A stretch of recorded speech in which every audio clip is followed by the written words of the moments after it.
Question number 14 है। इसके अंदर हमें स्मॉल f और स्मॉल g दो फंक्शन दे रखे हैं जो कि जिनकी डोमेन नॉन ज़ीरो है, मतलब ज़ीरो को छोड़ के सभी रियल नंबर्स पे डिफाइन है, और वो दोनों फंक्शन बाउंडेड और डिफरेंशिएबल है।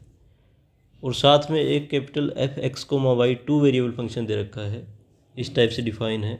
और हमें दो स्टेटमेंट दे रखी है। स्टेटमेंट p क्या है कि f इज़ कंटिन्यूस एट 0,0, और स्टेटमेंट q क्या है कि बोथ पार्शियल डेरिवेटिव करली f फोन करली x और करली f फोन करली y एग्जिस्ट कर रहे हैं 8.1,0 पे। तो हमें चेक करना है कि स्टेटमेंट p ट्रू है, q ट्रू है, या दोनों ट्रू है या दोनों फॉल्स है। इस टाइप से चारों आंसर्स जो ऑप्शंस है वो दे रखे हैं। तो वन बाय वन चेक करते हैं स्टेटमेंट को। स्टेटमेंट p देखते हैं। इसमें क्या है कि f है वो कंटिन्यूस दे रखा है 80,0 पे। ये चेक करना है सही है गलत है।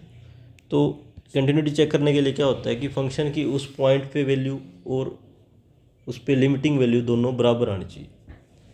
तो इसकी पॉइंट पे वैल्यू तो 0,0 पे जो मल्टीप्लाई करेंगे 0 आएगी, मतलब पॉइंट पे वैल्यू तो 0 दे रखी है। अब लिमिटिंग वैल्यू चेक करनी है, मतलब लिमिट x, y दोनों जब 0,0 को अप्रोच करेंगे तो कैपिटल f x, y की वैल्यू क्या आएगी।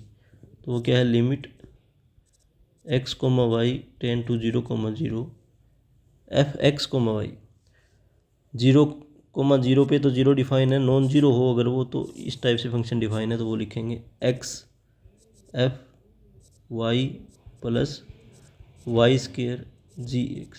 जब लिमिट पुट करेंगे तो ये क्या है, 0 इंटू एफ ऑफ 0 प्लस 0 का स्केयर 0 इंटू जी ऑफ 0। अब फंक्शन जो f और g है वो दोनों बाउंडेड दे रखे हैं अपने को। तो जब बाउंडेड फंक्शन की 0 के साथ मल्टीप्लाई करेंगे तो वो 0 आएगा, प्लस इस ये भी बाउंडेड है, इसको 0 के साथ करेंगे तो 0, मतलब ओवरऑल 0 आ गया। और f ऑफ 0,0 भी 0 दे रखा है अपने को। तो जो लिमिटिंग वैल्यू है वो फंक्शन की पॉइंट की वैल्यू के बराबर आ गई, मतलब ये फंक्शन 0,0 पे कंटिन्यूस है। तो स्टेटमेंट p तो यहाँ से ट्रू हो गया। स्टेटमेंट q क्या है कि जो पार्शियल डेरिवेटिव है x और y के रिस्पेक्ट में वो 1,0 पे एग्जिस्ट कर रहे हैं।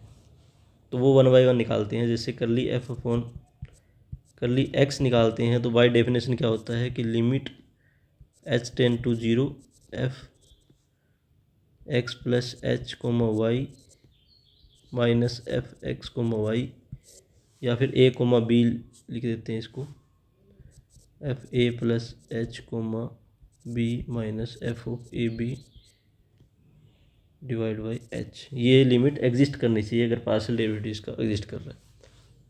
तो a, b यहाँ अपने पास क्या है, 0,0 कर ली f कर ली x, 0,0 नहीं सॉरी 1,0 है। चेक करना पड़ेगा 1,0। तो a की वैल्यू 1 है, b की वैल्यू 0 है।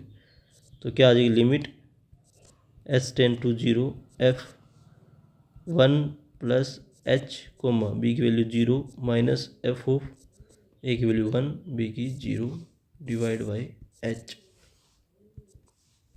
अब देखो ये x की वैल्यू फंक्शन की यहाँ 1 प्लस एच है, y की 0 है। दोनों की मल्टीप्लाई करोगे, इसकी जब इसके साथ करेंगे तो 0 आएगा। और यहाँ अपने को दे रखा है कि दोनों की अगर मल्टीप्लाई, इन दोनों की मल्टीप्लाई 0 आ रही है तो फंक्शन 0 डिफाइन है। तो मतलब क्या है, लिमिट h टेन टू 0 इसकी वैल्यू 0 है, माइनस 1,0 की मल्टीप्लाई करेंगे तो भी 0 होता है। तो ये भी फंक्शन यहाँ पे 0 डिफाइन है, divide by h equal to 0। मतलब ये लिमिट कितनी आ गई, 0 आ गई। मतलब इसका partial derivative respect to x exist करता है और वो 0 है। तो ये तो ठीक हो गया। अब दूसरा करली f अपॉन करली y निकालते हैं।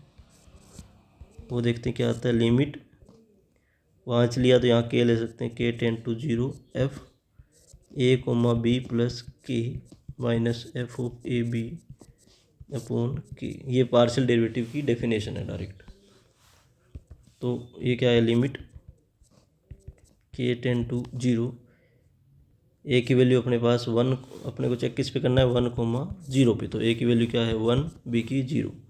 तो 1 plus F of 1,0 plus k minus F 1,0 divide by के। अब फिर से इनकी मल्टीप्लाई देखो एक बार, ये देखो क्या आया, limit k tends to 0 f of 1 k minus f of 1 0 upon k। ये 1 0 है, इनकी आपस में मल्टीप्लाई दोनों की करेंगे तो वो 0 आएगी, तो दोनों की मल्टीप्लाई जब 0 होती है तो फंक्शन 0 डिफाइन है। तो मतलब ये वाली चीज़ तो क्या है, 0 है। और ये क्या है, जब k भी नॉन जीरो है क्योंकि ये 0 को टेंड कर रहा है, 0 नहीं है, और 1 भी नॉन जीरो, दोनों अगर नॉन जीरो है तो फंक्शन इस टाइप से डिफाइन है। तो यहाँ x की वैल्यू 1 पुट करेंगे और y की वैल्यू k पुट करेंगे, तो ये क्या आ गया, limit k tends to 0 x की 1 k की y की k, तो ये आ गया f ऑफ k माइनस नहीं plus y square g x. तो y की क्या है, k स्केयर जी एक्स की हम 1 पुट किया, minus f10 divide by k। तो क्या आ गया, limit k tends to 0 f of k by k minus k g of 1। अब ये यहाँ पे डायरेक्ट पुट करेंगे तो ये 0 बाउंडेड, ये 0 आ जाएगा और इधर वाला बचेगा सिर्फ, limit k tends to 0 f of k by k। अब f of k by k दे रखा है और फंक्शन हमें दे रखा है बाउंडेड और डिफरेंशिएबल।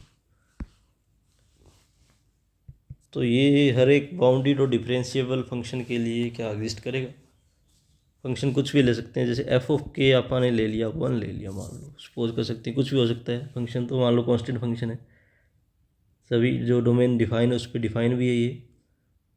तो यहाँ से अगर करें आप कि limit k tends to 0 1 by k, तो 1 बाई 0 इनफाइनाइट आ गया, मतलब डज नॉट एग्जिस्ट आ गया। मतलब ऐसे फंक्शन एग्जिस्ट कर रहे हैं, फंक्शन f एग्जिस्ट कर रहा है जिसके लिए ये डज नॉट एग्जिस्ट आ रहा है, मतलब इसका partial derivative respect to y exist करना ज़रूरी नहीं है, मतलब ये ऑप्शन Q है वो क्या है, फॉल्स है। तो P ट्रू और Q फॉल्स, देखो कौन सा है, P ट्रू और Q फॉल्स, ये रहा ऑप्शन नंबर A। तो इसका आंसर क्या आ गया, ऑप्शन A आ गया।